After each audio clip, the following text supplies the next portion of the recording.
So hello dear student, কেমন আছো? I hope প্রত্যেকে শুধু ভালো নয়, ভীষণ ভালো আছো।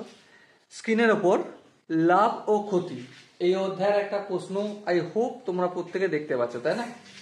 এই প্রশ্নটা কি বলেছে প্রথমে আমরা মন দিয়ে পড়বো, বুঝবো, তারপর তার সলিউশন বের করবো। ওকে, কি বলা হয়েছে দেখো। এক অসৎ ব্যবসায়ী একটি দ্রব্য 1 কিলোগ্রামের পরিবর্তে 900 গ্রাম দেয়। বেশ, ক্রয় মূল্যের ওপর 20% লাভে দ্রব্যটি বিক্রয় করে, তখন প্রকৃত লাভ বা ক্ষতির হার কত হবে? Option A, B, C, D, 4টে অপশন আছে। তাহলে আমি এখানে একটা কাজ করছি। কি কাজ? কাজটা এটাই যে সাপোজ অসৎ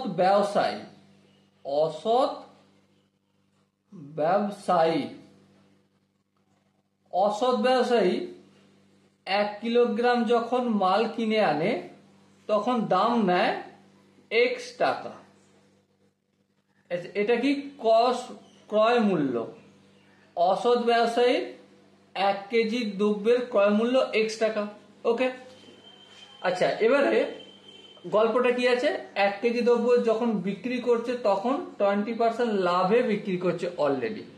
আচ্ছা, সে তো সব পরের কথা বলবো, কিন্তু 1 কেজি দ্রব্য, এই যে 1 কেজি দ্রব্য কিন্তু সে যখন বিক্রি করছে তখন এটা 1 কেজি দিচ্ছে না, কত দিচ্ছে? 900 গ্রাম বিক্রি করছে। তাহলে 900 গ্রাম দ্রব্যের বিক্রয় মূল্য কত? আমি এখন আপাতত এক্স নিয়ে চলছি, ঠিক আছে? এক্স নিয়ে চলছি, একটু পর আচ্ছা এক্স নিয়ে চলার তো কিছু নেই, কারণ 20% অলরেডি সে লাভ করছে। তাহলে এক্স প্লাস এক্স এর 20%। হ্যাঁ, ঠিক। আচ্ছা, 900 গ্রাম মানেই সে কাস্টমারকে দেখাচ্ছে কত? আমি দিচ্ছি 1 কেজি দিচ্ছি, তাই না? হ্যাঁ, ঠিক। তাহলে 900 গ্রামের এই বিক্রয় মূল্য কত? 900 গ্রাম যেটা সে দিচ্ছে কিন্তু কাস্টমারকে দেখাচ্ছে 1 কেজি, সেই 1 কেজি অথবা 900 গ্রামের বিক্রয় মূল্য এক্স প্লাস এক্স ইন্টু 20%। এবার এখানটা যদি আমরা ক্যালকুলেশন করি, আই হোপ তোমরা এটা করতে পারবে, আমি ধরে নিয়ে আগে বাড়ছি। এখানটা হবে 120 এক্স আপন 100। এই শূন্য কেটে যাবে, 6 দুগুণে 12, 5 দুগুণে 10, কি হবে আমাদের?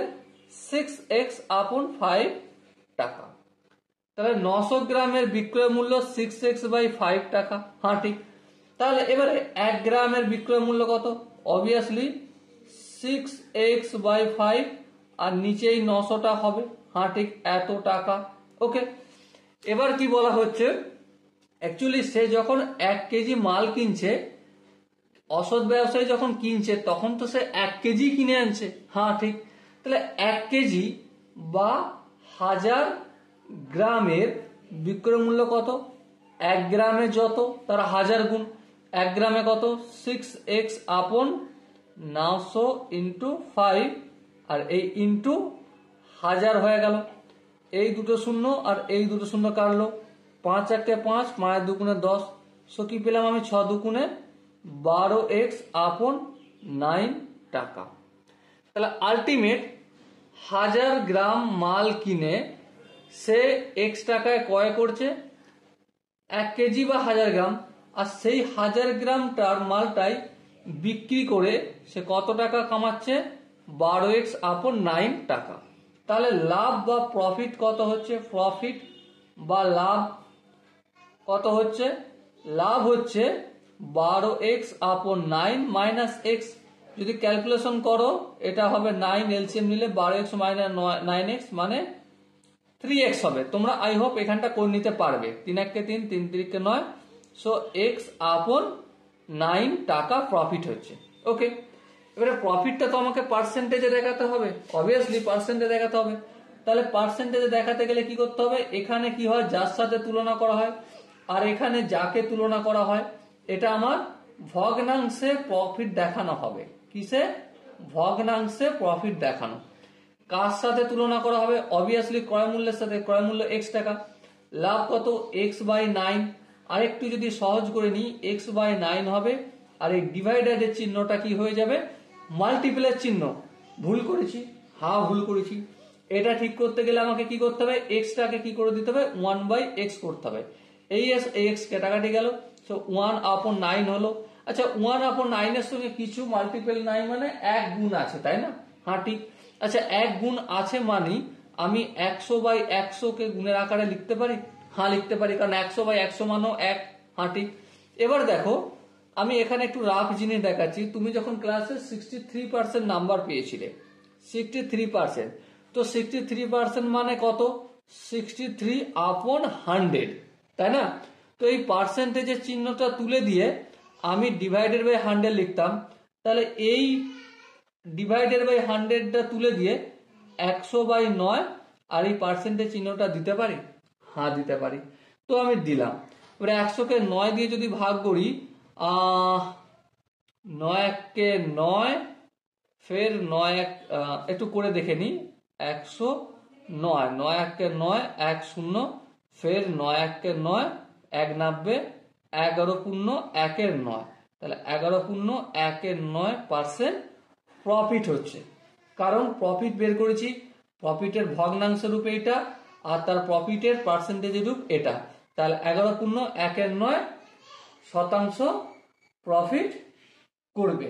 এবার দেখো এখানে যে অপশন গুলো রয়েছে তার মধ্যে কোন অপশনটা ঠিক, আচ্ছা ভাই এখানটা কি ঠিক করেছি আমি? দেখো 9x, 12x থেকে 9x বিয়োগ করলে তো 3x হয়। হ্যাঁ 3x, 9, 10, 11, 12, 3x আর এখানে 9 কাটাকাটি করলে, আচ্ছা এখানটা কত হবে, এখানটা তো 3 হবে। দেখ এখানটা কেটে 3 করেছি, তাহলে এখানটা 3 করতে হবে। হ্যাঁ ঠিক, এই 3 হলো। তাহলে এখানটা হবে আমাদের 3, এখানটা হবে 3, এখানটা হবে 3, এখানটা হবে 3। তাই তো বলি অপশনের সাথে কেন মিলছে না।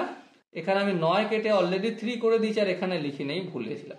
ঠিক আছে, তো এখানটা যদি 3 করে দিই তাহলে কত হবে, 33/2 তোমরা একটু ভাগটা করে দেখে নাও। 100কে ভাগ করবো কত দিয়ে, 3 দিয়ে।